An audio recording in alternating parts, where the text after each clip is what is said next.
Hey folks, Randy Newberg here with another episode of Leupold's Hunt Talk Radio. This is going to be a fun one because we are just about in Mexico. We're as close as you can get to Mexico without hurdling that single strand barbed wire fence, barrier, whatever you want to call it. We are down here doing our annual hunt for Coues Deer, Javelina, Mearns quail, waterfowl, jackrabbits, and anything that's deemed edible. And today we're going to mix in a little bit of hunting with this podcast, probably a lot of it, but one of our guests is a guy who I've been in jail in Mexico with, and so many people have heard bits and pieces of the why I don't hunt in Mexico, and it has to do with getting thrown in jail. And Jerry Pritchard is one of my childhood friends, college roommates, after college roommate, and Mexican prison roommate. And he's down here with us hunting quail, and everybody agreed that, hey, you know all those questions that we get from listeners who they say, when are we going to hear the whole Mexican jail story? Well, I've coaxed Jerry into telling the story with me, along with giving the report of how the quail hunting's been, because Jerry's down here quail hunting. I'm deer hunting and javelina hunting. And so we're going to talk a lot about Arizona, and we're probably going to give you an explanation, the full blow-by-blow version of why neither Jerry or myself will ever hunt in Mexico. But before we do that, we should tell you who makes this podcast possible. We call it Leupold's Hunt Talk Radio for a reason. Leupold is the title sponsor of everything we do, including this podcast. Hope you go out to leupold.com, check out their optics. If you're in the market for optics, hope you will consider them because they consider us. They support hunting, fishing, or hunting, conservation, shooting, all the things we love. They support it in a big way. They do it quietly. They don't want the credit for it, but they're big supporters of what we do. So hope that you'll return that favor when the time comes. And then we have Orion Coolers. I've been telling you about this new promo code with Orion Coolers. And as you know, everything that is a promo code with us is promo code Randy.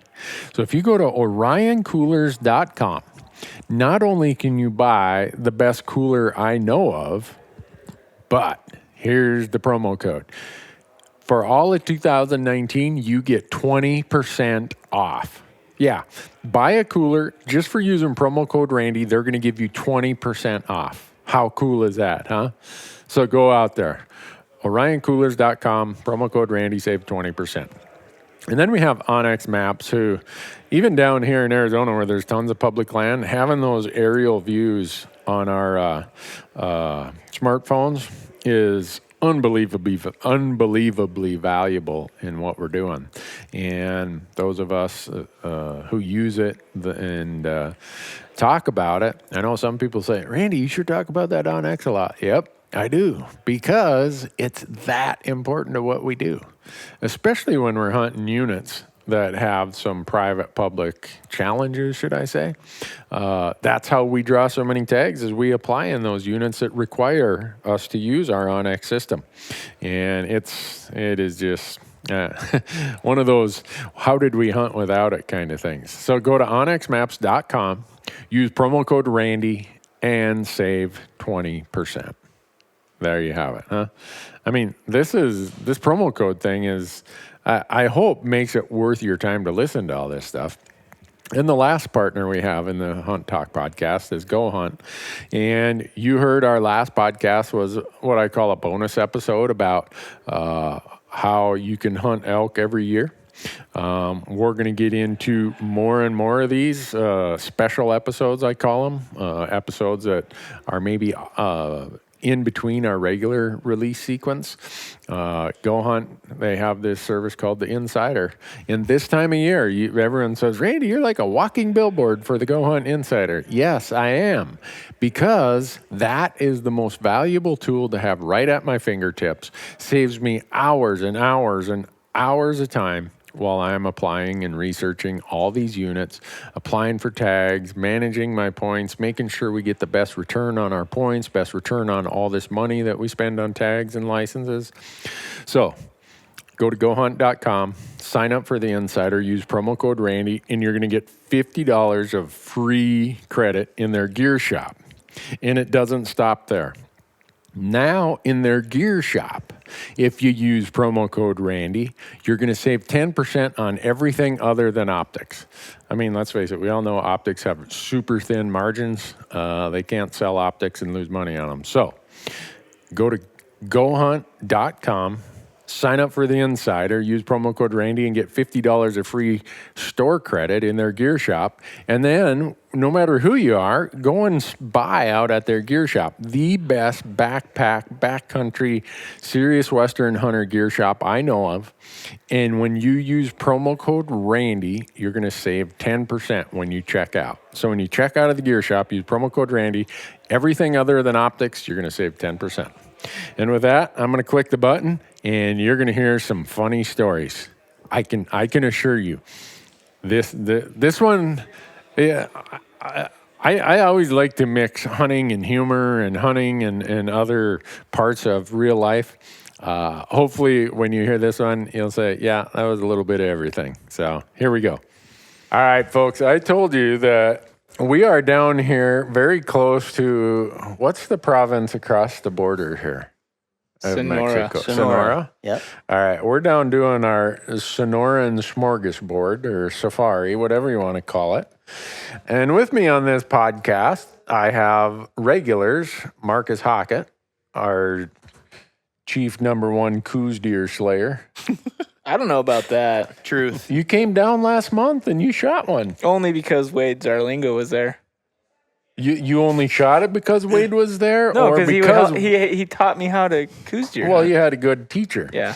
And then we have Michael Big Iron Parente with us. That's right. Big Iron? I just made that up. Okay. We did that video on YouTube about wrestling names. And if you haven't seen it, you need to understand I grew up in Minnesota where wrestling's real. My grandma, Harriet, everybody watched out for Harriet on Saturday evening because they knew that she just got done watching Vern Gagne put Nick Bockwinkel in the sleeper or something. And my grandma used to get wound up over that stuff, man. So we did Michael talked me into it. We did a YouTube video about wrestling names.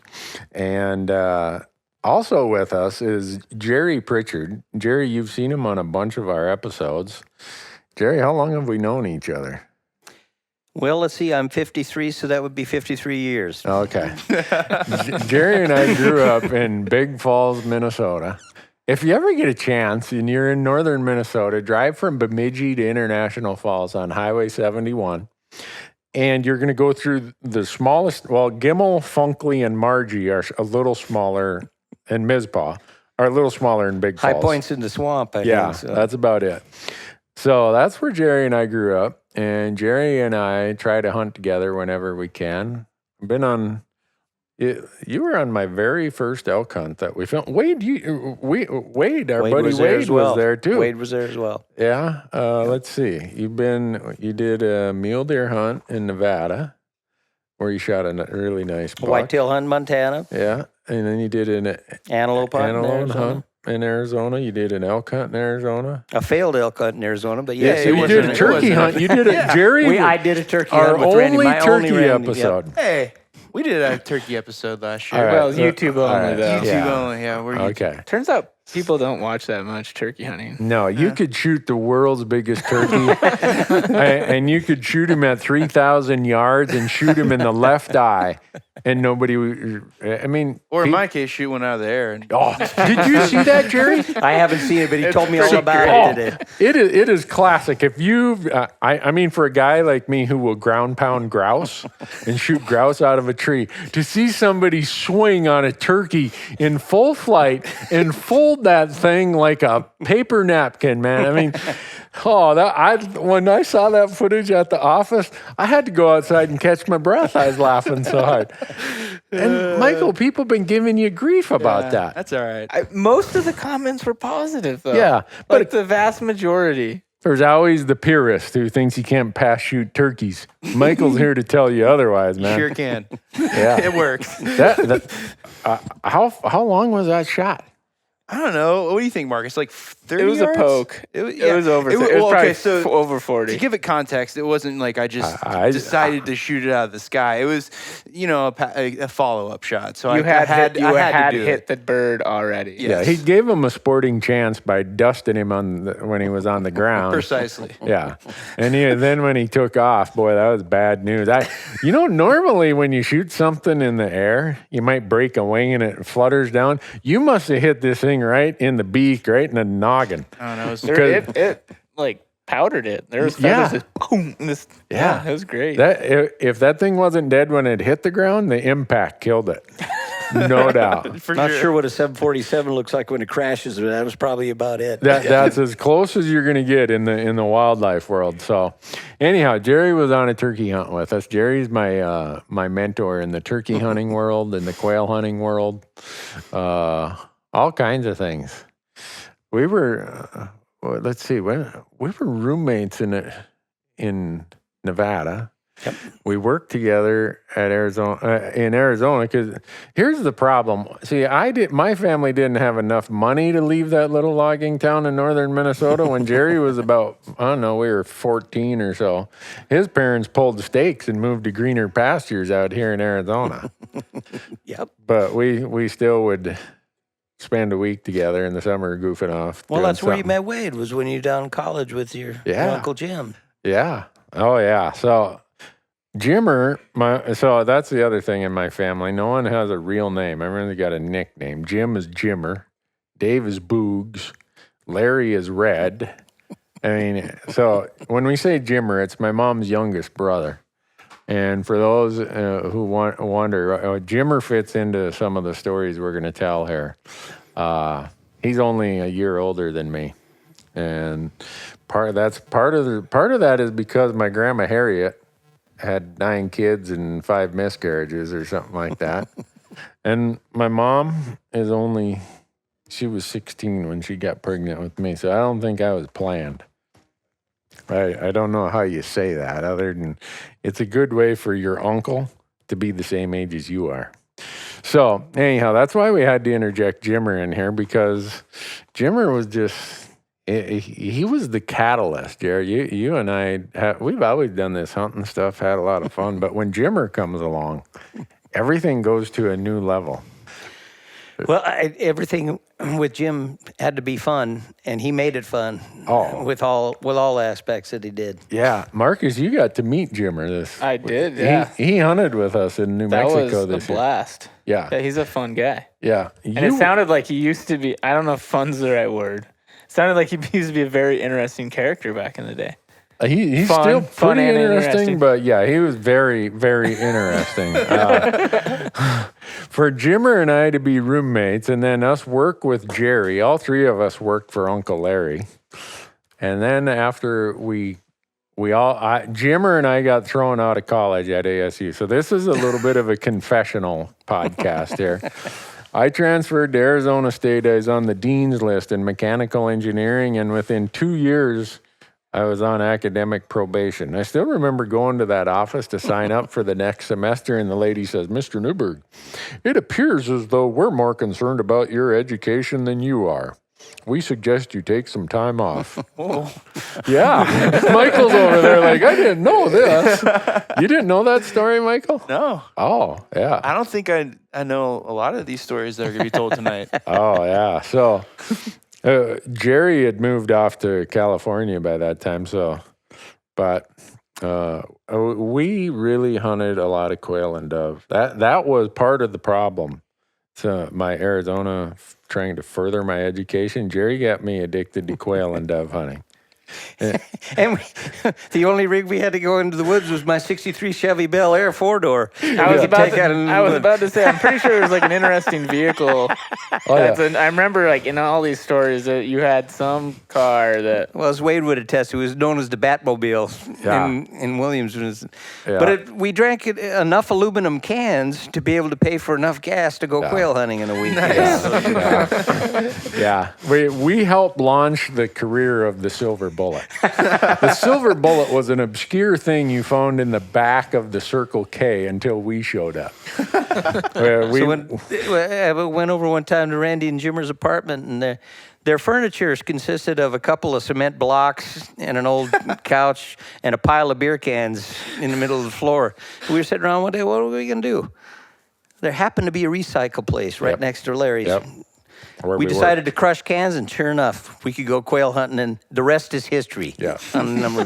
Yeah. So we quail and dove hunted every possible day. If I could skip class and thought that, hey, I'll still make grade here, we were out quail hunting or dove hunting. Homework, that was nowhere near as important. So people wonder where my connection and my interest in Arizona came. Well, it came while I was going to college down here, and I don't think I enrolled in college, but I didn't really attend. I think in my case, you have to make the distinction between enrolling and attending, which gets me to an Arizona hunting part that the audience needs to know, Jer. You were smart enough before you left Arizona, you bought a lifetime hunting license. That was absolutely the best investment I ever made. Me, absolutely. I equated that to how much gas and beer it was going to cost me, and I poor boyed it. Mm-hmm. So I moved away from Arizona without buying it. So now when Jerry applies for a tag in Arizona, you're treated as a resident. Yep. You're not subject to the 10% cap. So no matter where my travels take me, I can always apply as a resident here in Arizona. That's turned out to be a real plus. Yeah. Well, I was more concerned with other things at that point of being. When I was 20, 21 years old, trust me, there's not anyone who sponsors this podcast who would sponsor it if they had hung around with me at that point. Uncle Larry. So here's how it was. My Uncle Larry, Jimmer's older brother, Larry's been on quite a few episodes on our TV show. Larry was the guy with all the money. And he has two wonderful daughters, Leah and Megan, but he didn't have any sons. So me and Jerry and Jimmer were kind of like the sons, the ready-grown sons that he wanted to take hunting all the time. And he had one thing we didn't have, money. And lots of it. Yeah, and reliable transportation. Anything other than the Batmobile, we never got it stuck, though, did we? Not the Batmobile. No, we hit the bottom in the oil pan on many rocks, but it held firm through all the quail hunt. So our primary target of quail hunting was Wickenburg. I don't know how the quail hunting is there anymore. I think it cycles. I don't know how it is these days. Back then it was pretty good, but I think it cycles up and down. And when I drove down here the other day, I drove through the town of Maricopa where we used to shoot all those doves, and it's nothing but subdivisions. Yeah. Yeah. Crazy. I got to thinking about all that dove shooting we used to do. I think we weren't on the Indian reservation. No. But I'm not sure. I'm not sure either, other than For purposes of this discussion, we weren't on the Indian reservation, but the shooting was outstanding and no other hunters were there, so I'm not sure what to attribute that to. That was before Onyx Maps. that was before the smartphone. Al Gore had not invented the internet yet. I do remember the one time we got pulled over by a reservation police officer. Now, you talk about panic mode. That right there should have been an indicator that when I go hunting with Jerry, not just hunting, but anything, the likelihood of encountering a subject of law enforcement is a high probability. How did we talk our way out of that? I don't know, but we weren't discouraged. I know that. No, we went around the corner and we were back to our old selves, laughing. Oh, we showed him. Was that out in Maricopa? It was. Was it? It was. It was the most outstanding dove shooting I've ever seen. Boy, all by myself too. It was really good. Yeah. It was amazing. You know, with that old Batmobile, if you said you were going to fill the back with critters, you were over your limit. You could fit three. That would have been a good smuggling wagon. It would have. I mean, just the back seat alone could have taken several 100 pounds. Yeah. Do you suppose that thing was 20 feet long? That was pretty good. And it didn't have power steering, so when Jerry would turn it, he had the palm right, like he didn't have a tractor knob on there. Well, like I almost invested in one of those one time because it took about 4 revolutions to get around the corner with it.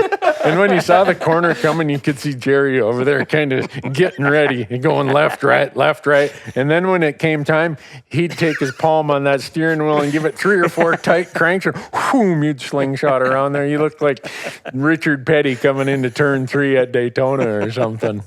That was our hunting rig. Nice. What's the name of this thing? What was it, Jared? Was it a 63? It was a 1963 Bel Air 4-door. I'm going to have to look that thing up. With 3 on the tree. Okay. Did it have 3 on the tree, or was it automatic? No, this was a classy ride. This had automatic transmission. Okay. Yeah. This had air conditioning, which overheated in 5 minutes, but it still had air conditioning. AM radio, it had the whole deal. Yeah. The car was older than we were. We had an equivalent of one of those when I was in high school. Yeah? What'd you have? It was my buddy's Chevy S10. We named it Pedro. Fitting that we're close to Mexico. Right? And we're just making fun, folks. If you can find humor in that, turn the channel. Vote for Pedro. Yeah, exactly. We would probably just watch Napoleon Dynamite or something. Yeah. Anyway. But yeah, old Chevy S10, like 1980s Chevy S10 and 2-wheel drive. And we tried to take that in the mountains. We'd have 4 chains on it. Even though it's only 2-wheel drive. 4 chains on it. Drive it all over the place. Drive it out on the lakes, ice fishing. Yeah? Oh, yeah, it was great. We got in a lot of trouble with that thing. Yeah, was it a good hunting rig? No. It was a horrible hunting rig. But it got us places. Yeah. So then it was a good hunting rig. I mean, yeah. He got stuck a lot. I never owned a vehicle. I was completely reliant on Jerry and Uncle Larry. I had a bicycle. When I was in college, I didn't own the reason I got a vehicle, I was coming down from work, coming home. We lived over in, they appropriately called it Sin City over on Apache Boulevard there by just east of ASU. And I'm coming down, what is that, Scottsdale Road. And some lady greases me on my bicycle. I mean, folded it up. I get up, I'm bleeding and gashes and no hide left. And she sees me laying there in a bloody pile and she's, I'm like, I'm calming her down. And she's, here's my insurance, whatever. I said, I lost the insurance information and stuff. And so Larry saw me at work the next day and he's like, what happened to you? You get in a fight down at the bar or what? I said, no, I got run over there on Scottsdale Boulevard. He said, come with me. So we went down to a used car dealership and he co-signed for me to buy a pickup truck. He said, I don't want someone working for me getting killed on their way to work. So that's how I ended up with a vehicle, a hunting rig. And it was the worst, biggest lemon on the whole lot. Every time I took it hunting, it broke down and got stuck. The wires shorted out. So it's like the first truck Jimmer picked me up in when I come back hunting. He said, Jerry, this is my show and tell truck. I said, wow, that's fantastic. What are you going to show me? He said, now let me explain what a show and tell truck is. I'm going to show you the radio and tell you why it doesn't work. Then I'm going to show you the air conditioner and tell you why it doesn't work.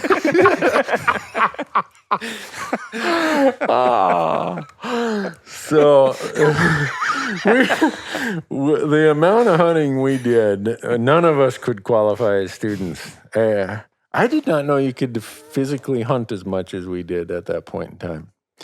And who would have thought now, however many years later, let's see, 35 years later, whatever it is, 34, we would be hunting together again in southern Arizona. And you have been quail hunting. How has the quail hunting been, Jar? Well, I have the same advantage that Marcus talked about. I have Wade Zarlingo taking me out. With his dog, Shiloh. With his dog, Shiloh, who happens to be the most fantastic bird dog I've ever hunted behind. But I was counting up. I've been here 3 days. We've bumped, I'm going to say 14 coveys of quail. So we're averaging something like 4 or 5 coveys a day. Not as many as we have in the past. But so the quail have been there.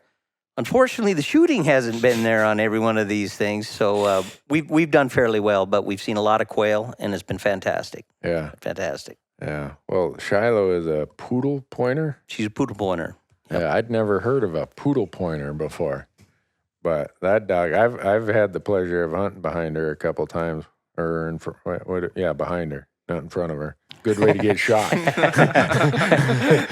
But she just seems to be getting better. And every year Wade hunts these things, he learns more about them. And this is as close to a slam dunk as I have. All I got to do is show up. Wade picks me up at the airport. We hunt behind his dog. We ride his truck. It can't get any better than that. Yeah, that's exactly what we did in December too. And yeah, I know. How did we end up with a good guy like Wade Zarlingo putting up with us? I don't know. We were just talking with Michael on the way in, and there's only two friends that I have greater than 40 years. Wade's one of them. You're the other one. Huh. So. Well, I can see why Wade would be your friend that long, but I'm questionable. So back to the old wrestling things, that we started with. Jerry had a wrestling name for everybody.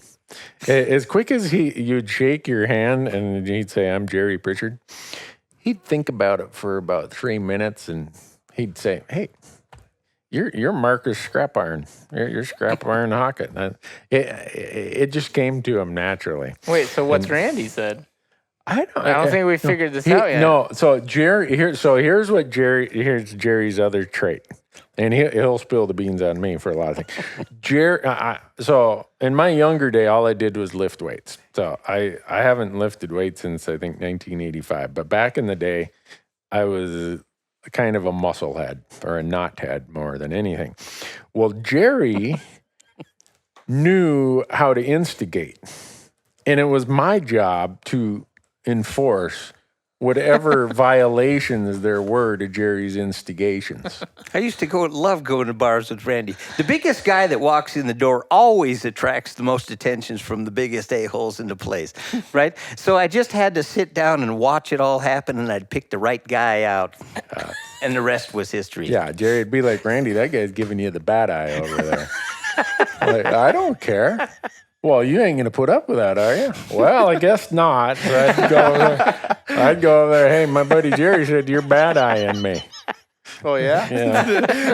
About 30 seconds later, I'm down there counting my teeth on the floor. And, yeah, you can bad-eye me all you want. Jerry's responsible for me getting more knots on my head than...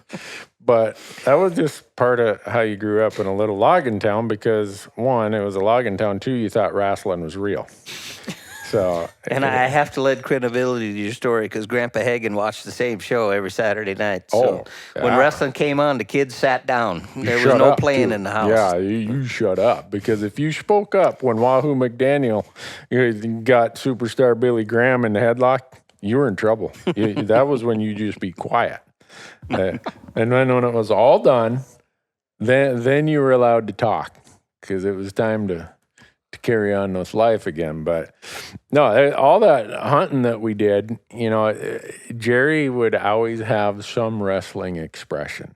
I don't care what it was. If a dove flew over, you put the DDT to him. Jake the Snake Roberts had the DDT move. And if you came hunting with us, you would think we were speaking a different language because everything we said had a reference to wrestling. Wrestling, not wrestling. Wrestling. Yeah. Wait, is the DDT? Yeah, but who doesn't know? Who doesn't know the DDT took the pile driver to the whole new level? Wait, what is it? So here's the DDT. Here's how Jake the Snake would do it. He'd whip you back and forth across the ring a few times, and you'd get kind of dizzy. And when he saw you coming, he'd jump up over you, and he'd get you like you were coming towards him. He'd get you in the headlock, like a face-first headlock. And then he'd kick your feet out and he'd smash your face on the mat. Ooh. Oh, man. In my mind, when I heard DDT, I was thinking of the pesticide that was responsible for killing It had the same effect on his opponent. I was going to say, that works, I guess. It's kind of messed up, But no, every time we went hunting, we would come up with, Jerry would come up with a new one. And remember Jim Berger and a few of those guys came with us? Yep. They just sat there looking at us like they had no idea what we were talking about because it was a mix between wrestling, hunting, and being a long-lost, moping Vikings fan. All mixed into one thing. God, let's not go there tonight. Yet another year of success that we have to reflect on. Yeah, but so anyhow, we're in Arizona. We're about, I don't know, how far are we from Mexico here? 10 miles. Not far enough at sometimes, but Yeah, so this is where we're going to diverge a little bit because Marcus and Michael thought this would be a great time to finally satisfy all the inquiries we've had from listeners who said, I want to hear the Mexico prison story. And since we're this close to Mexico, Jerry and I and Jimmer. You guys are all going to go back for round 2. No.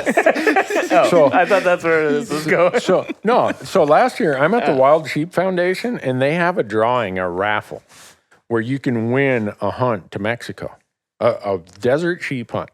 I told them, don't put my name in that one. I ain't going. And they thought I was kidding. I could said, still be "No, unwanted posters. Yeah, I said if I win it, I'm gonna have to donate it back. They're like, what? A desert sheep hunt in Mexico? I'm like, you've never seen the inside of the Puerto Penasco prison. So, yeah. So it was me and you. Yeah, I wonder if Rich Jackson listens to podcasts, or if anyone from isn't that where Rich He was from Rock Springs, Wyoming. And it was his pickup that we left behind. Yeah. So Jerry already Jerry already spilled the goods. Well, I feel like you guys have been dropping hints and little bits and pieces of the story throughout YouTube videos and podcasts for years. For a long time. Yeah. So this is the complete story. yeah. So we'll try to story. Yeah. As Jerry warned, it gets more colorful as time passes, you start recalling a little bit more of it. But the reason I've never told the story myself is I got knocked out. So I was unconscious until they stripped me right down to just nothing but my whitey tighties. And so I don't remember everything until the smelling salts of all the urinals and the fumes at the jail brought me back. I love this storytelling method, the non-chronological approach where we just drop little bits and pieces. Oh, do you want to and hear then we build it all together. I like it. Keep going. It's how you do your film stuff. Yeah. It's great. So if Rich Jackson is listening to this, every time I drive through Rock Springs, I think about Rich. Who's the fellow that had the convertible Buick? John Anderson. He was the other one that was down there with it. Yeah, and we had then Berger. Yep, it was Berger, Jackson, him, you, and Jimmer, and me. Yeah, So these are all like your buddies in Mexico. Well, you'll find out why some of them stayed buddies and some of them didn't. Why were you guys in Mexico? This is the first question. Well, I'll let you tell. Michael, how old are you? 25. Okay, so if you heard rumor that there are scantily clad of the opposite sex in huge abundance with a lot of beach and sunshine and cheap beer. You betcha. All right. I'm there. All right. That's the answer. Spring break? No. Huh. But pretty much any time of the year. Okay. Well, yeah, I guess since you guys were in Arizona. This happened to be Labor Day. Okay. Wasn't it? Labor Day It was weekend? one of the holidays. I believe it was Labor Day. Yeah. Labor Day. So we're getting ready to head to Mexico. Marcus is like, I can't believe it. Like Jerry's answering questions like he's in an interrogation. He's like, yes, I believe it was Labor Day. Jerry's 53 and he is still having post-traumatic issues with this. I don't need to go back, so it's still traumatic. One day, out of a joke, I said, hey, Jared, I got a hunt for us in Mexico. He looked at me like I had to threaten to shoot him or something. He's like, what?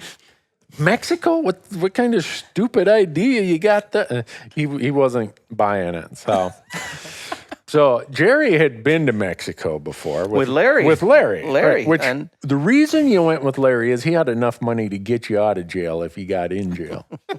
And when he was in the service, he was stationed in the Air Force in Spain, so he spoke good Spanish. Me, I didn't know anything. I didn't even know alto meant stop until Jerry ran a stop sign. Then I learned what alto meant. But So we're getting ready to go, and Rich. So we got. Can we tell Rich's story? If he's listening, I hope he connects with us someday. Yep. But Rich, there was a bar in Tempe. Was it called Cowboys? Is that where Rich got his teeth rearranged? I thought it was the Dirty Drummer. Okay. That's where he got his teeth rearranged. The dirty drummer, I love it. Rich was like a lot of good Wyoming cowboys. I mean, tougher than hell. Rich was the toughest 112-pound guy I ever met in my life. But he went up to some great big old boy and Richard had a little too much to drink, and he was kind of doing that fake box in the rope-a-dope there. And the guy was getting annoyed, and the more Richard drank, the more he'd go over there and fake like he's going to punch him. And didn't the guy take him out in the parking lot? Is that how he lost those 4 teeth? He did, and the guy got a hold of him. I never thought you could lose all front teeth that quickly. He did. So, Yeah, they're none but a fool. Legitimately. he toothless. Yeah, I'd been in Phoenix I came down in June. I'd been there all of 2 days when Rich got de-toothed. All right. Yeah. He was a lot of fun to hang out with. It didn't bother him. He'd smile. He looked like, I thought he was going to say, well, I was a hockey player or something. But this would have been the mid 80s, and south of Ajo, Arizona was a border entry point, and I'd went through there with Larry. Mm-hmm. And then Craig Campbell and I went down another weekend. Yeah, Jerry's and you just had to pass through the checkpoint. They tried to sell you insurance for your car, which we knew was bunch of crap. No one needed insurance down in Mexico. Hold on. Back up. So before we leave work, me and Jerry and Jimmer, all 3 of the 7 of us, or however many there were, work at the same spot with Larry. And as we're walking out the gate at Nina Steak Company, Larry says, whatever you do, don't forget to buy insurance when you cross the border. Yep. So we cross the border. And we walk out of customs, and there's a sign right there that says insurance. And Jerry is the best negotiator, the best salesperson you'll ever meet. And Jimmer says, hey, Jerry, we got to get some insurance here for the vehicles.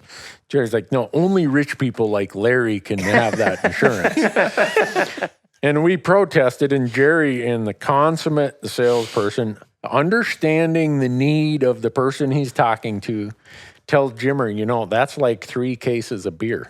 Jimmer's like, you're right. We don't need insurance.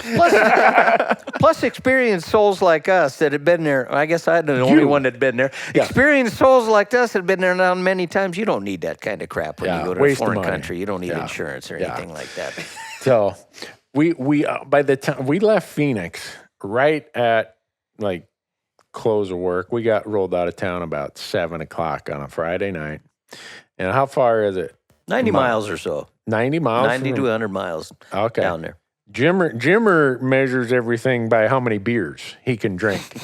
he was sitting in the back of the truck, and he's like, well, I bet you it's a 12-pack to that place. And his dead reckoning was pretty accurate, 6-pack to here or whatever. And I'm just painting that as some background as to how simple we probably are, but were for sure. Probably still are. But I mean, think about it. That was a young person's paradise. Puerto Penasco at that time was not the Rocky Point of today. No. It was a small fishing village.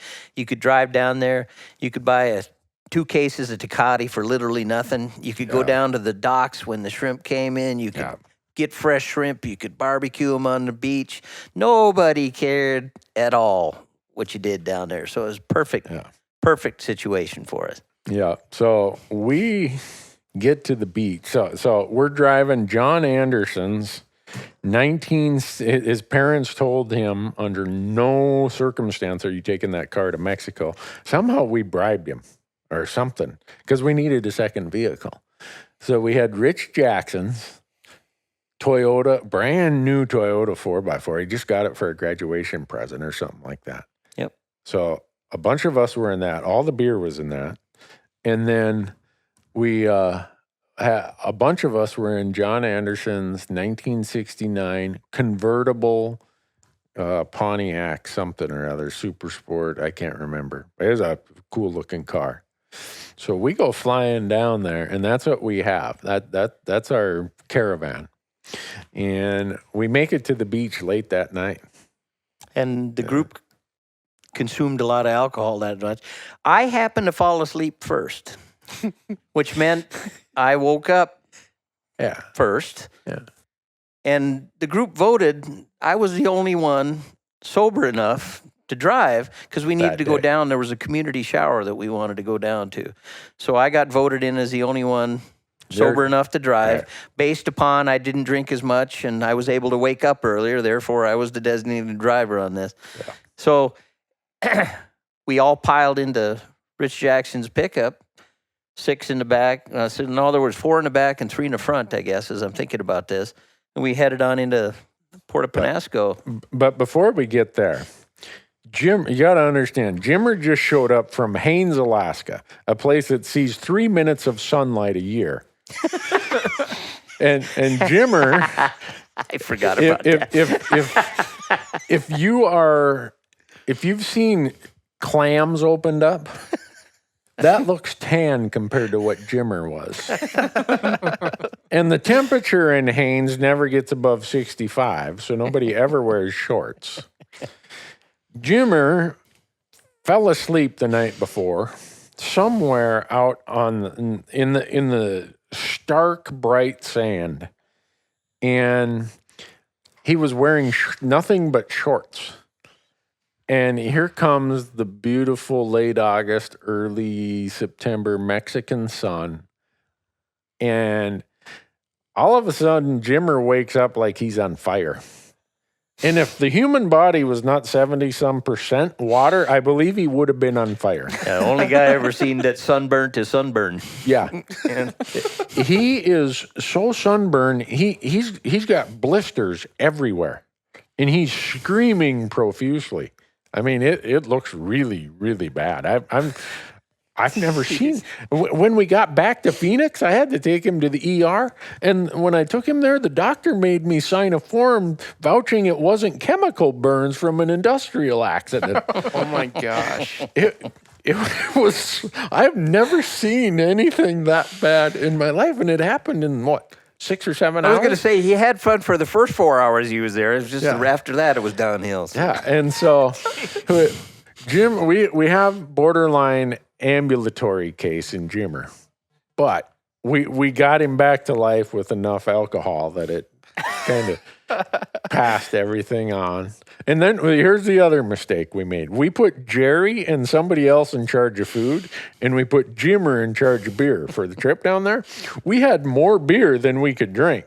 But Jerry, not being the greatest quartermaster, I think we were left with a few hot dogs and a bunch of Snicker bars.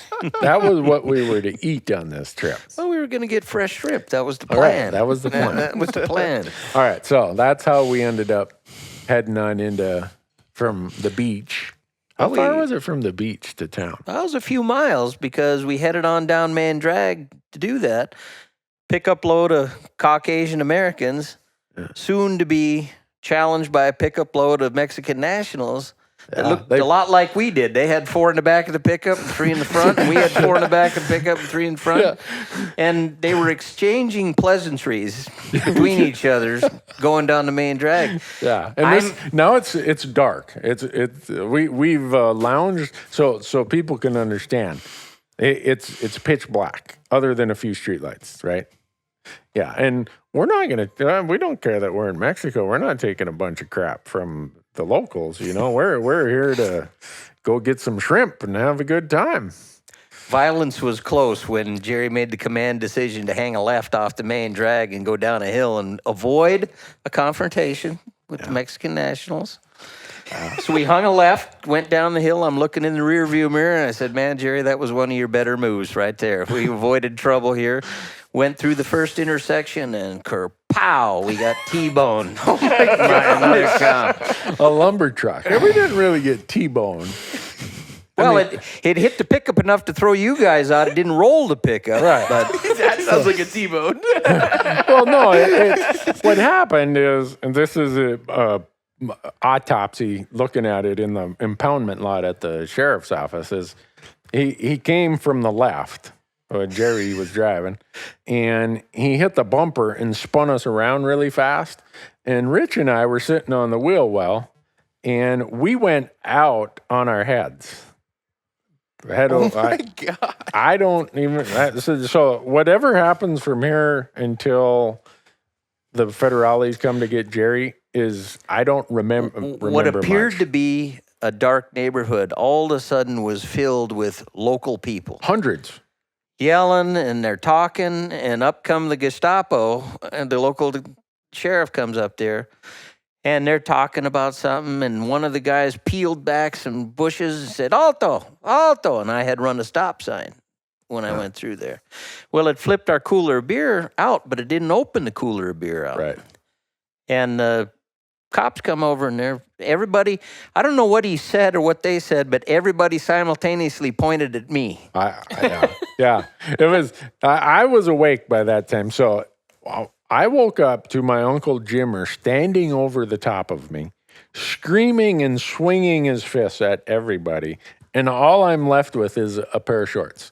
I've lost my shoes, my socks, my glasses, my T-shirt, everything, and I wake up, and this crowd of people, there's hundreds of people there now. And in the intersection is the vehicles sitting there, and the lumber truck drives off. I remember that. And I don't know what they said, but this crowd of 300 people steps back and parts now it's like a donut of people. And in the middle of the donut, everybody's pointing at Jerry. I have no idea what. I guess the question was, who was the driver? Yeah, exactly. And the two policemen, sheriffs, I don't know what they were. I'll get to that later. But they walked over to the cooler. The guy opened the lid up. He looked at me. He said, "Cerveza?" I ain't been drinking. Right, and he hasn't. He has not been drinking. And they confabbed a little bit, and more people pointed, and they loaded me in the car. But they didn't just load him in the car. They drew their weapons, and they're standing there with the M14s or whatever they have down there, and they've got them in Jerry's back, marching him to the squad car. And Jerry's looking at us like, "Help!" You can jump in anytime you want, you guys. But there's about a dozen of them there. I mean. But the two most aggressive ones put their rifles right in Jerry's back and march him to the squad car, open the back seat, and throw him in there, and off they go. The rest of us are like, what the hell just happened? We went from being quite inebriated to quite sober real quickly. And no one more sober than me. I tell you, this is where it gets a little bit weird, because I got in the car they put me in there, and they commenced driving me around Port of Penasco. And I'm looking. Finally, the driver turned around, and on his shirt, it said, Yavapai County Sheriff. Yavapai County is the county where Prescott, Arizona is the county seat. I said to myself, man, what a break. This guy just retired from Prescott. I'm going to be able to talk to him. So as soon as we talk, I'll just explain everything, and I'll go back to camp when we do it. So he finally stops the car, and I tapped him on the shoulder, and he turned around, and I started explaining everything to him. And after about a couple minutes that I could see he hadn't understood a dang thing I had said to him the whole time. And I wanted to ask him, how'd you get that shirt? But then I thought to myself, I don't want to know the answer to that story, how you got to that shirt. So I just got back in the car. Well, he kept driving around and stopping from here and stopping to there and talking to different people. The odds of a close encounter with a cattle prod were going up exponentially every time we stopped and went around the city. And he finally drove me around for about a half hour, and he pulled me into a medical facility and sets me in a room. Doctor comes in, and this guy spoke English, clear as day. He says, I got to take a blood sample from you. Took blood sample, came back in. He looked at me, and he says, you're not drunk, are you? I said, no, but I'm scared to death. He said, well, you should be, but I got to do this. You need to sign right here. So I signed a piece of paper that apparently I found out later admitted that I was drunk Oh, at the time. jeez. What? So I signed that piece of paper, and they put me back in the car and hauled me down to the police station where Randy and Jimmer and everybody was down there at the time. And they had I remember I walked in one of the rooms, they had a whiteboard set up, and they had a little cartoon of a truck and a little cartoon of our pickup with a little X where we hit and everything. And the one guy that we had met on the beach could speak Spanish. Joe. Well, Joe, I believe his name was. His name was Joe. So while they're driving Jerry around town, because I got knocked out, they let me and Rich got knocked out too. And Rich lost his, so back to his fist fight. So he was all bummed out because all summer he couldn't chase girls because he'd scare him off with not having any of his upper front teeth in the front four. Just before we went to Mexico, his new plate came in. He was so excited. Boy, he's running around the beach showing off his grinders there. He was just smiling. Well, somehow in the wreck, he lost that top plate again. He got knocked out. He's running around while Jerry's in the squad car getting the tour of Puerto Penasco. Rich is running around to every local, grabbing him by the shirt, yelling at him, "Where are my teeth? Where are my teeth?" And so since he and I got knocked out, they actually gave us a ride to the police station. And then Jim and John and Berger and all those guys, they made them walk. They or something. made them go back and get their licenses. Oh, okay. That's And what then the come deal back to the police station. Yeah, yeah. And so I'd left all my stuff back at camp. I thought, I'm going into town. I'm not bringing my wallet, my driver's license. There's always problems when we travel together. At least my ID will still be safe. If I'm not, at least mine will. So I didn't have my ID with me. But when we get to the police station, while Jerry's still getting the scenic route, they tell Rich and I, we got to go in the back and get checked out. So they open up, it's like the swinging doors at a bar or something. And there's like this big front counter, and then you walk through these little swinging doors, and then they slide the cell open, the gallows, and you walk down this hallway. And when they opened that door, the stench was so bad, you could have been knocked out, you could have been drunk, whatever. The smell was so bad, it woke you up immediately. And as you're walking down what I thought was the gallows, on each side of you are cells of some of Mexico's most sex-starved, hardened criminals, reaching for you, yelling. I have no idea what they're saying. And we go to this back room, and there's some guy there. I don't even know if he spoke, whatever. He poked me in the stomach. How many fingers? Yeah, I was held up 2 fingers. Roll my head. How many fingers? 2. I thought, oh boy, they're going to keep me back here. This is the end. What do we do? I think this is bad. Well, then they bring you back, and they stop and talk to. So the 2 guys escorting you, they stop and talk to all these really rough-looking characters who are yelling and screaming and trying to grab at you. I think they did that just to scare you, just for effect. And we were scared. Yeah. So to paint a picture, I think there were about 6 in each cell with just little beds that folded off the wall, and there was a slop pail is what they had for plumbing. It was bad. Well, then we get to finally they bring us to the front, and that's where Jerry's trying to negotiate. The funniest part of all this is Jerry tells them, "I want my phone call." Like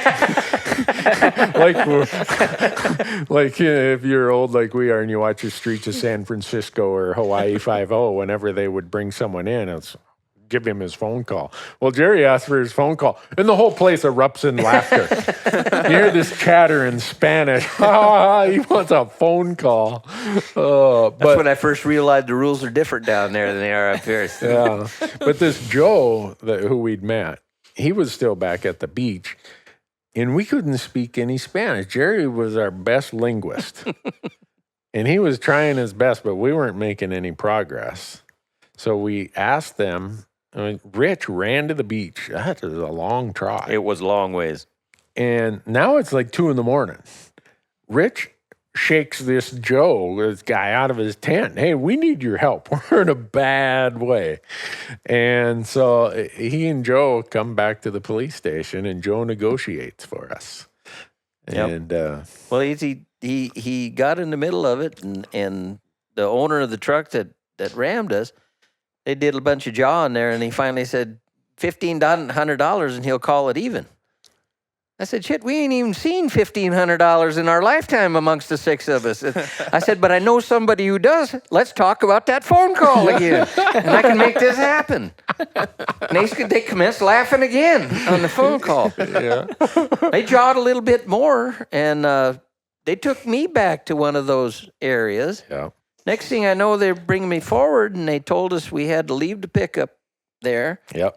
I believe the licenses of some of the people. All you guys had to leave your IDs there. And I had to leave my ID there. Yep. And the agreement was we had to come back in the morning and For present sentencing. in front of a judge. Yeah. Right. Not for arraignment, not for a hearing, for sentencing. We were guilty. None of this justice kind of stuff. And Joe, the guy who he said he'd been coming down there for 40 years or something. He spoke great Spanish. He comes over to us. He's like, you guys got to come clean with me. I've been coming here forever. I've never seen anyone in this much trouble. You guys didn't just get an offender bender. I'm like, there's the truck right out there. They drove it here from the scene of the accident. It's fine. He's like, you guys are in bad trouble. And I remember when the guy said, the sheriff said, all sins are forgiven for $500. We pulled up our money. We had like $184 or something. We offered it to him, and everyone erupts in laughter because we have $184. Oh, gosh. We headed back to the beach in Joe's van. Right. We got back to the beach, and we're devising strategy there. Mm-hmm. Somebody said, well, maybe we should stay and do the right thing and go before the magistrate in the morning, and hopefully we'll get nothing.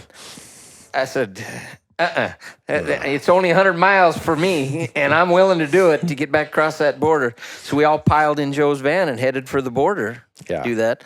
Now, our visa, or the papers we had were gone because I had to give them up. Except mine. Except Randy's. But Joe had some old papers in the van.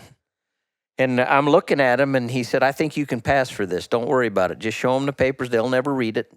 And we'll go on through. We pulled up to that site. I said, Joe, if there's the least bit of sign, I can see the fence over there. I'm taking my chances to get on the other side of that fence. So you open the door and have a crack, because I'm running if they say anything out of this thing. Yeah. We pulled up. They looked at the papers, flagged us through. And that's when I said to myself, I have seen all of Mexico I need to see for my lifetime right now. A little side note to that is Rich said, we can't just leave. My truck is there. So the sheriff says, I'll let you go, but you're leaving the brand new Toyota 4x4 here as collateral to make sure you'll come back for your sentencing in the morning. And Rich is like, no way. And the rest of us are like, Rich, we'll buy you a new truck when we get to Phoenix. He's like, no, Mark, I can't do that. I thought it had some, besides just being the truck with low miles, it had sentimental value. I thought it was like a graduation present or something. So all of us shake hands. Then when we get to Phoenix, we decide we're going to fly the coop, man. We are rolling as quick as we get back to the beach. We're going to load up Joe's van. We're going to load up Anderson's car, and we're heading out. And so we all shake hands on this. I got through easy because my paperwork was good. I wasn't that worried, but here's the other part of it. We get to Phoenix, and 3 of those guys decide that freedom really is free. They bail on the handshake. So me and Jerry and Jimmer and Rich end up buying Rich a brand new Toyota 4x4, which I can tell you in 1984, an SR5 Toyota 4x4 single cab cost $9,000 because my 1/4 was $2,250. And now you know one of the reasons I've been friends with Randy for 53 years. I remember that better than anybody. It's a good thing that student loans came in right after that. My mom calls me, Larry says you're working a lot. Why? Yeah. We didn't tell anyone. We said it got stole. We lied.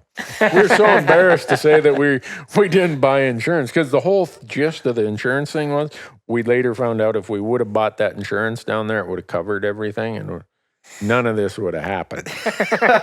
So we felt like, to save our upstanding reputations, we needed to come up with a lie. So we swore everyone to the same lie. The good news is we were in our 20s. It was in the 80s. We don't have to worry about the youngsters of today in their 20s thinking they know everything, and they don't have to do all this. So there probably isn't a lesson for today's generation in here, but there was for our generation in there. So that is why I get so many invites to go to Mexico. Like, I had coffee the other day with Giannis Putelis from the Meat Eater. He's getting ready to go to Mexico. And he said, yeah, you got to come Coues hunting down in Mexico.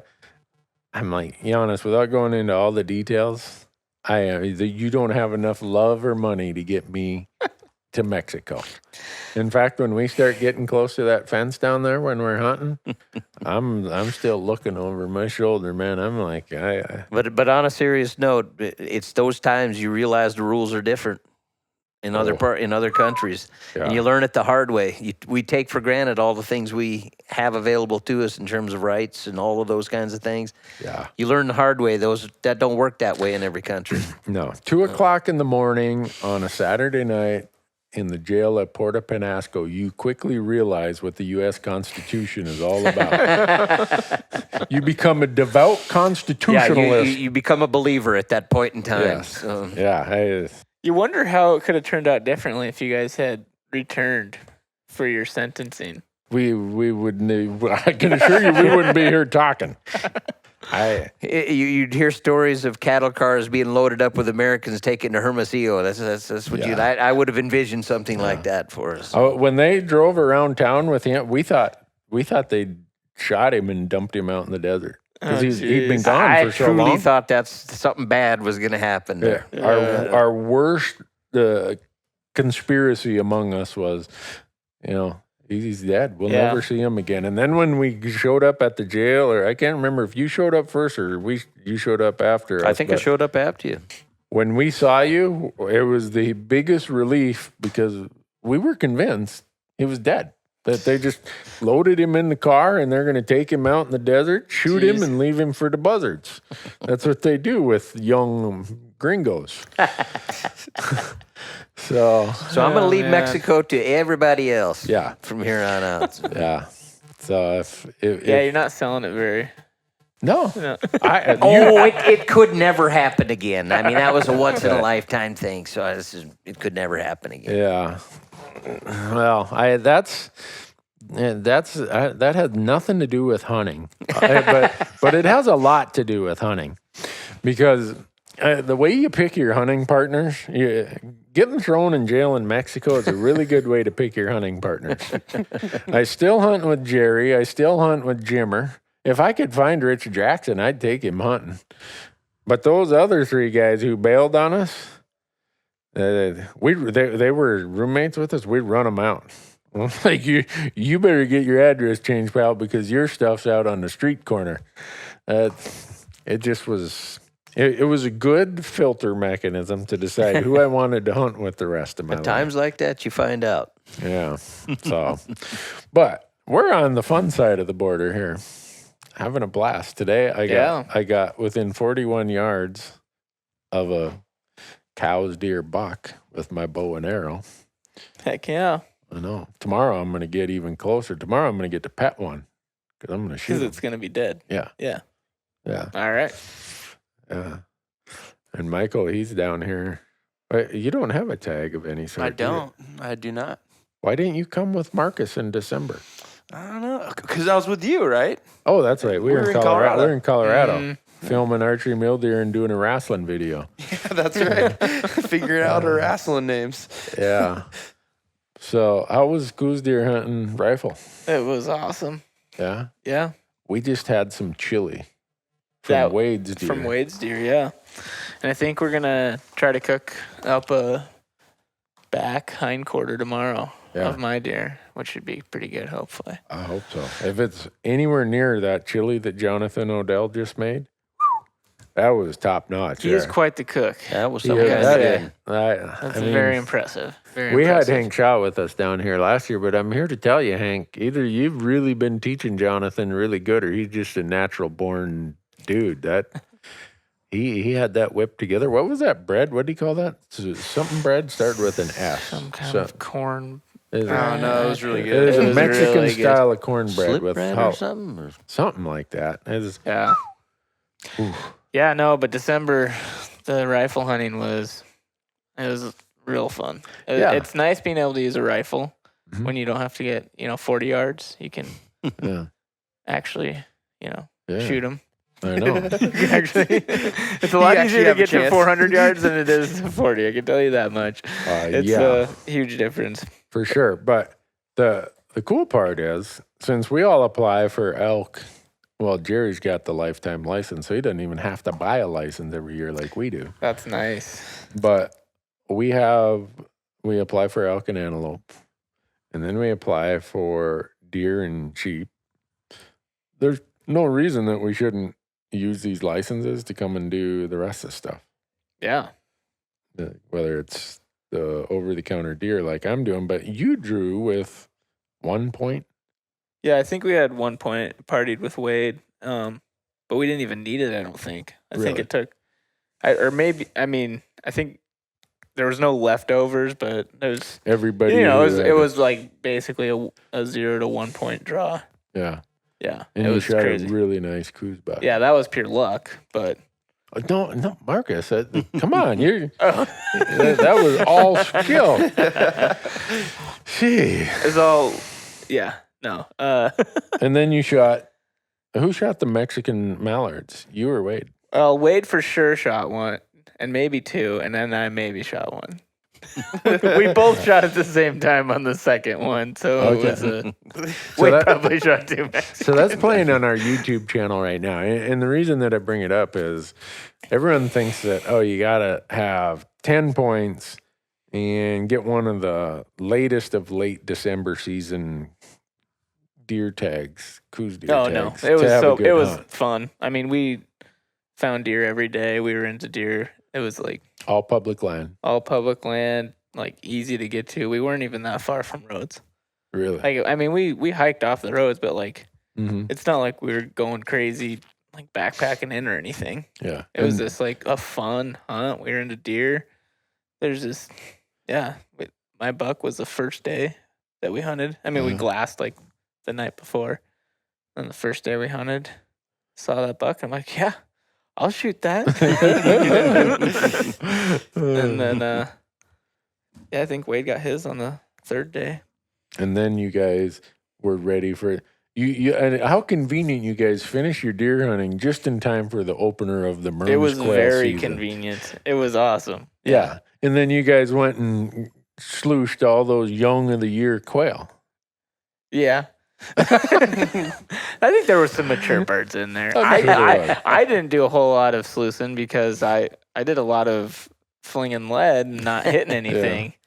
I think what was it? It was like 13 shots before I finally hit my first one. It was something like that. It was really bad.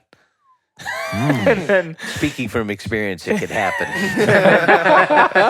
And then Dan, so I shoot and miss a whole bunch, and then I think I just finally gave him the gun before I got one. So Dan is our other camera guy who went with you. Yep, Dan was filming, but he also had a hunting license. Right, because we'd bought him a point or something earlier in the year. He got points, and so, so he grabbed the gun, and I think like the first shot or second shot or something, he kills one, and then I think he got 2 birds with 3 shots that day, and I think I got one with 13. Marcus, Yeah. you got to pick up your game, man. I've never been the greatest shot with a shotgun. It's just not my forte at all. Darn. Jerry and I've watched that. It released today on YouTube. Yeah, day the one. First day. Yeah, so I don't know So when this tomorrow- podcast will go live, but yeah. But tomorrow is the day you shoot your buck. Yeah. I've seen all those episodes.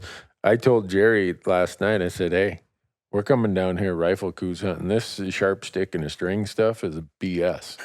It is more fun than anything you're going to do, but it's time for the You reckoning. say that you're gonna shoot a deer tomorrow, and then you're gonna be like the foremost expert on archery Coues Deer hunting. Like, Well, today I asked Jim Heffelfinger. I don't know what Jim's title is other than deer expert. I asked him, Jim, anyone? No, did you ask him? Somebody asked him, has anyone ever actually killed a Coues deer? Oh, it was with me. Well, you? Yeah. You guys sell thousands of tags every year. Anyone? Uh-oh. We had an audio issue, folks, so we're picking up the conversation again here. But Michael asked Jim Heffelfinger if anyone has ever shot a Coues deer with a bow. is anyone Yeah. ever 'Cause they- a person? They sell like 5,000 or what. I don't know how many tags a year they sell, but I've yet to talk to anyone who shot one. Yeah. It does happen. I've seen photos. Are you sure they're not Well, Photoshop? that's true. They could be, but no. I think He said people do mark kill my him. words. Somebody's gonna kill a Coues Deer buck with a bow by the end of this week.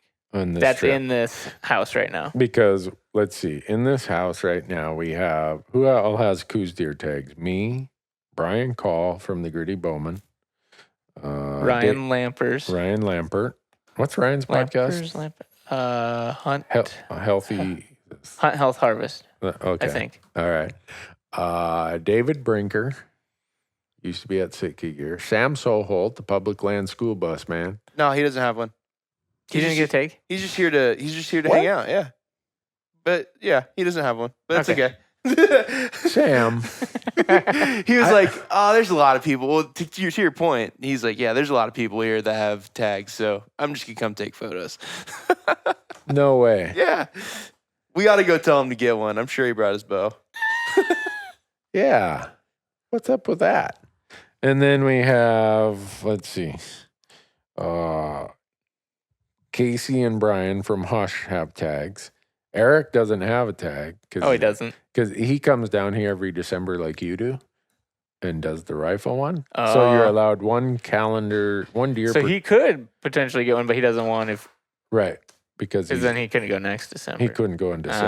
I So. see. Because what's the rule? You're allowed one deer per calendar year here? Yeah. Sounds Okay. like- Yep. So Eric doesn't have a tag, but the Huntin' Public guys, we got Aaron and Greg. They both have tags. Who am I missing? No, just Aaron. Oh, Greg doesn't have a Nope. tag? Just Aaron. Oh. But there's still a lot of tags. I mean, that's still a lot of tags in this house. Yeah. Huh. Well, and, if Trying we to fill think. them all, then we can just run back to town and the And people who don't have tags. I think can go that's the pick great up part of some- this story, right? They could still go buy one if they want to. Yeah. That's right. Yeah, we could. You just stop at the sporting goods store or wherever and Yeah. get your tag.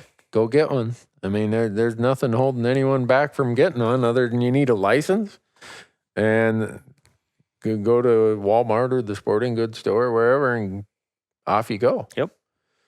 And why not? And I got a Javelina tag. Yeah. Brian's So- got a Javelina tag, but he left it at home, so I don't know what he's going to do. Oh, he didn't. Yeah. Got it. Oh, man. Classic. That's what Brinker told me. Brian Call left his Javelina tag at All home. right. Well, you know what's you got going for you though is this many eyeballs out on the landscape. You're the only one who has a Javelina tag. That means that you're going to be the one that they share the information with. Maybe. And I don't know if I'm a good enough guy, if I'm worthy of it. But so we got a lot going on here. On Wednesday, we got Chris Parrish and his buddies coming with their Raptors. What do you know? What birds they're bringing? I thought they were saying there was going to be a peregrine falcon, but this was a long time ago. So Yeah, we're going duck hunting with falcon. How cool is that? yeah, I'm excited. Although Although I'm actually kind of nervous. I feel like that's some high stakes filming. I I know. don't want to Yeah. miss the shot. right. So I'm telling you and Michael, you guys got to be at the top of your game on I know, Wednesday. Yeah. The peregrine falcon can fly like 200 miles an hour. I know. That's gonna be some cool. fast man, filming. that's crazy. Yeah. That's gonna be cool. I'll just film all the interviews. You got that. Yeah. So Sweet. people wonder why we come and do this. There's a lot of reasons. One, because it's usually you get in trouble for having this much fun. And the weather's beautiful. And there's tons of public land. And everything you can shoot here is great to eat. And we already have our license bought when we apply for elk and deer and antelope and sheep. So the extra outlay is not, well, other than you guys and all your food and extracurricular activities, flying you guys down here. How was it that I got to drive and you guys got to fly? I don't know. You just told us. I was like, I felt bad. But not that bad. I mean,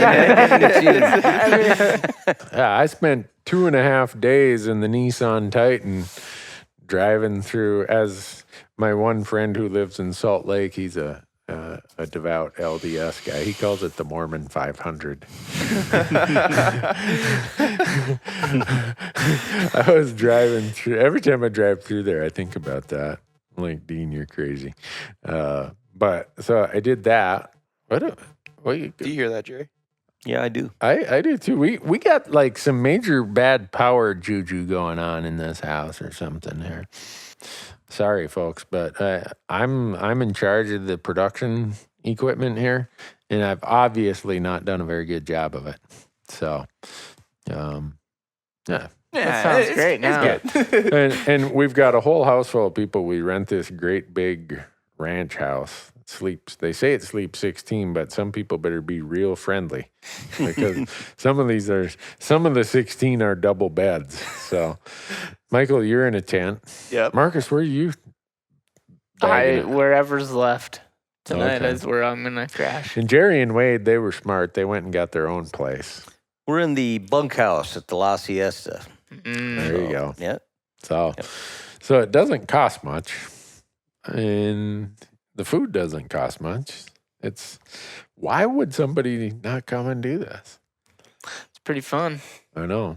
And today we asked Jim, we said, if this kind of hunt gets to be real popular, will you ever have to put it on a limited entry draw? And he laughed.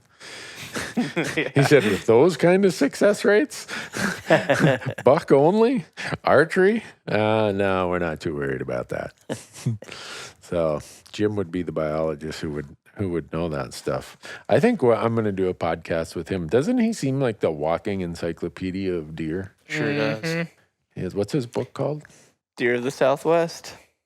Deer of the Southwest. All right. He's got to leave tomorrow, so I told him when I'm in Salt Lake City, I'm going to get him. Jim Bachtel from our dude from Southeast Alaska.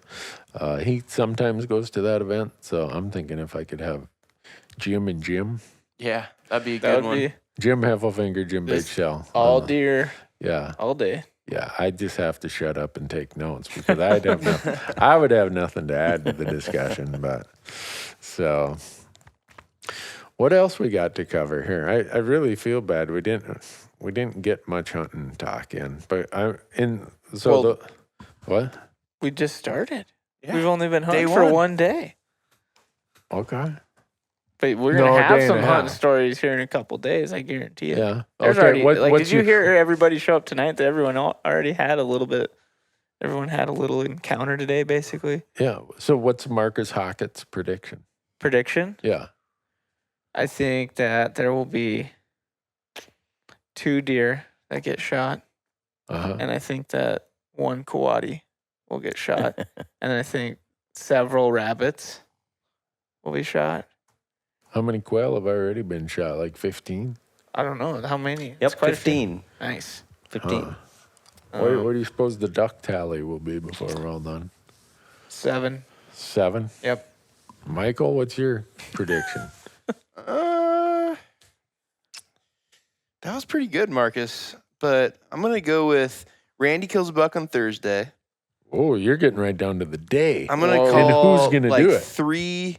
three ducks with the Falcons.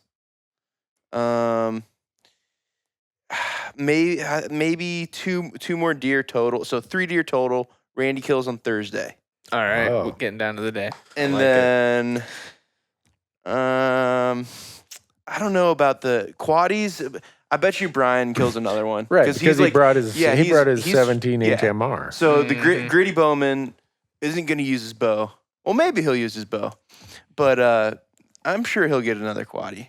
It seems like he's really after those. So 1 quaddie, and I don't know about the antelope jacks. I haven't seen one yet, so I haven't either. So, But when I see one, he's going to be in the pot. yeah, we'll give 2. We'll give 2 for that. All right, I like it. Okay. And then I don't know. There's some other things that can be shot, but Yeah. I don't know about. Multiple quail have Yes. yet to be Oh, shot. yeah. There will be a lot of Yes. quail. Yeah. That's just a given. Yes, right? totally. Yeah. forgot. Do you think is Wade going to be here to quail? You got the right guy in camp to help you get a lot of quail. That's true. So Jerry, you've observed for a day now. You think we'll kill one of these deer? I do. I tell you, it's been interesting and really a great experience to watch everyone come together in this cabin. A lot of adamant hunters, but people that are serious about this, and I admire them coming out and doing this on public land in a place a lot of them haven't been before. I'm with Michael. I think 3 deer are going to go down this week. What's going to happen? All right. Oh man, the pressure's on. I hope those guys are good because this is my 3rd deer and I haven't even launched an arrow yet. You've come real close Yeah. Yeah, a couple times. It sounded like you got really close tonight, I did. and But- same with Casey. Yeah, Right? Yeah, He got like 8 yards. He said 9. 9 yards. something like that. Yeah, We're already changing the stories. I love it. yeah. I love it. And the week's It's been 20 early minutes. yet. Yeah, wait till the end of the week. Oh, by Friday, he'll have had to fend him off. We hit him with his bow. Yeah. Well, I just hope that people who see us do this understand how much fun it is. It comes across as pretty fun on video, but like a lot of things with video, there's always some pieces that are hard to just get the whole feel for it. Mm-hmm. I don't know. Maybe they'll all come and try it. Maybe we'll have to bring our own rock to stand on next year. Maybe we should put out a call that anyone who wants to join us, come on down. I think that might get a little out of hand. Well, all the would-be hunters out there that envision themselves as up to the challenge. Everybody could come down here in January. Everybody has the same access to the millions of acres. I thought you were like saying in like one camp. Right, that's what I was saying. Yeah. Yeah. Okay. Yeah. I'm down. It'll be fun. It's like Woodstock, man. It'd be great. That'd be a Might good have to time. get a special event permit for that. Yeah. That'd be great. That'd be fun. I think it'd be fantastic. Here's the chance to be with a bunch of other people just like you, and everybody has the same chance. Coues Fest. Right? Coues Fest. Coues Fest. We could get an IPA named a special run of IPA. I'm in then for sure. Coues Fest. Wasn't there like Quail Fest down here when you were here? We went to Quail Fest. Was it over in Sonoita or Patagonia? Yeah, or something? Sonoita. That was fun. There's like Yeah. a ton of Coues people Fest. there. Yeah. Maybe we'll Coues call Fest, Quail Fest. Maybe we'll call the local tourism commerce agency and say you guys need to start Coues Fest. And All right. We'll fill it up for you. I could Coues see Fest it. 2020. All right. Have a band. Here's everybody's chance to be on the ground floor for Coues Fest. Right here, right now. And cue the emails. Randy's inbox is now full. Yeah. Michael's in charge of merchandise. So whatever Michael and Marcus can sell and market in merchandise, they can keep the profits on. I'm game with So. that. All right. Coues Fest. I wonder how many people you could actually talk into coming down here to do it. Well, I mean, like you said, a lot of people apply for elk points every year. Yeah. Well, you probably get a lot of people to come down here. Really? Incentivize it. Chance to hunt with some of the best hunters in the world, right? Marcus and Michael. Public ground. Marcus and Michael are going to be here. No, Doesn't get any better I than was that. pointing them out as the best hunters in the world. And just to hang out with them. To hang out with them, yeah. Yeah, we'll we'll get one of these spider web things. We'll have like 14 microphones, and for $100, you can be on a podcast. You need to figure out a way that we have however many, was it 18 people that are going to be here? Yeah. Yeah, have all 18 people on headsets. Let's have a podcast. People be talking over each other. That would be so much How fun. would you like to edit that? RJ. So, well, the other thing we got to think about is we have the elk deadline coming up, and I'm going to do a whole separate podcast in when this one releases, probably about 3 days from this one. I'm going to do about the whole Arizona elk draw. Application strategies and stuff. Yeah. Nice. You think people get tired of me talking about how to draw tags? I think a lot of people never will get tired of you talking about how to draw tags. Really? Yeah, because they want to draw tags, or just because you're I like have the such foremost expert on application strategies for the Western U.S. for public land. I am. I'd say so. I would say probably. Really? Oh, that's thanks, Marcus. You get a raise today, man. Good job, Marcus. Foremost expert. I've never been the foremost expert in anything. Notice my word choice. I didn't say you were the best hunter. It was only applications. No, hey, that's progress, man. You know, you need a tag before you can go hunting. So, no, we got to get that done because you've got what, 3 points? I think so. Yeah. Michael, you've got 1 point. Jerry, what do you got? 4. 4? 2, 3. 3? I got 3. Matthew has 7. Larry has 7. Jerry, your dad has 7. Yep. We're somebody is drawing an elk tag in Arizona this year. We're coming down to film an elk hunt, some way, shape, or form. So if we don't draw amongst all of us who will apply, we're going to put out a call on our podcast. Hey, can we reimburse you for your tag? Can we pay for all your costs? Can we whatever? We'll bring some of Bo's llamas, and we want to film your Arizona elk hunt. This is the email Randy Newberg podcast.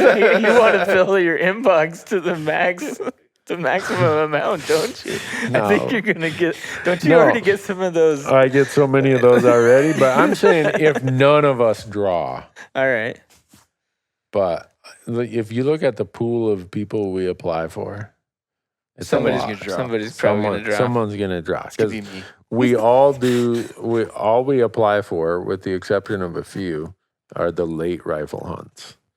And but Jerry, this year, Yep.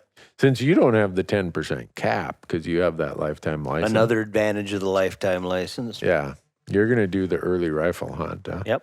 Cool. What are you looking at there, Michael? I'm sorry, folks. We're trying to carry on a conversation, and we got this electrical box here that's causing us all kinds of problems here. Now my cousin Zeb is calling me on my cell phone. Hey, Zeb. What's up, cousin? Sorry, Zeb, but you've been calling me every night for the last 2 nights, and I've been doing podcasts. I haven't been able to call him back. All right, folks. Well, we were just trying to figure out who's going elk hunting. Or how, we're gonna. You said that you were going to get my email. Oh yeah, this is the email Randy Newberg podcast. Because you had offered an all expense paid videotaped elk hunt if nobody draws an elk tag is what you had if you offered. have an Arizona elk tag, which Yeah. how many tags does Arizona give out? Like A lot. 8,000. How many of those people listen to this podcast? Probably quite a few. So you're gonna get a lot of emails. Don't email me, folks. Wait until you hear whether or not we didn't draw. But I think we're going to draw. Hopefully. Yeah. I'd like to be down here hunting some elk or filming hunting elk. Yeah. It's a good We're spot. going to do that somehow because Arizona lets you put in 2 choices. You can put in a first choice, kind of home run chance. And then your second choice, just, you figure out, I'm going to draw. Your better odds. It's like, all right, 1 in 3 kind of chance. That's what you put in for your second choice. So we're going. So don't get your emails all ready, folks. Don't. Now that you pointed it out to me, I don't want to get 300. No, why didn't you reel me in before I got that far out? That's why I said it. I can see it in his eyes over there. Oh, man. Well, folks, I'm sorry that we are having technical difficulties here out in the hinterlands, Arizona. I don't know if it's our power supply or whatever, but we're going to troubleshoot this without bothering all of you. And in a few days here, we're going to do another podcast that gives you all the details about making sure you apply in Arizona and how you can draw a tag, because the first step to going elk hunting is having a tag. Most of the time. Better be. You know any people who don't worry about that tag stuff? That's how Only though, if the over-the-counter units, that's not part of your strategy. Well, you yeah, know you're they going to get don't it have every that in Arizona. Yeah, I know. Okay. But if you know somebody who doesn't need an elk tag to go elk hunting, that might be a way to fund your next hunting trip through that turn-in poacher program where they give you the cash reward thing. Mm-hmm. So anyhow, I'm really flustered with this technical difficulty, so I'm going to leave the audience back to their day, and I'm going to troubleshoot this and figure out what it is, because we got a whole week of podcasts we're going to do. Mm-hmm. So That's right. Well, Jared, thanks for joining us. Thanks for having me. I hope that we've satisfied the audience's understanding of what the inside of a Mexican jail looks like and why you and I are never going hunting in Mexico. Take that to the bank. Yeah. There is no amount of love or money that's getting us to Mexico. So, well, folks, thanks for listening. We're going to go run this recording device over with a bulldozer and buy a new one. And we'll go from there. Thanks for listening. Take care. Thank you.